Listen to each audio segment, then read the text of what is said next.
ભાદરવી પૂનમ મહામેળા 2025નો આજે પ્રથમ દિવસ પૂર્ણતાના આરે છે, ત્યારે સમગ્ર અંબાજીમાં ખૂબ ઉમંગ અને ઉલ્લાસ સાથે યાત્રિકોને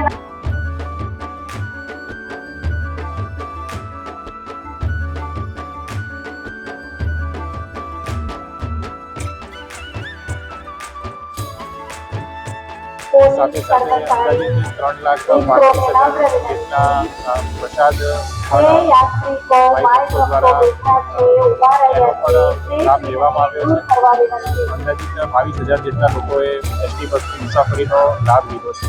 નિઃશુલ્ક ભોજન જે દેવસ્થાન ટ્રસ્ટ દ્વારા ચલાવવામાં આવે છે તેનો લાભ પણ અંદાજિત 46,000 જેટલા ભાઈ ભક્તોએ લીધેલો છે. ખાસ કરીને ભક્તોની સુરક્ષા અને સુગમ દર્શન એ જિલ્લા વહીવટીતંત્રનો મુખ્ય ઉદ્દેશ છે. સાથે સાથે સ્વચ્છતા ઉપર પણ વિશેષ ધ્યાન આપવામાં આવ્યું છે.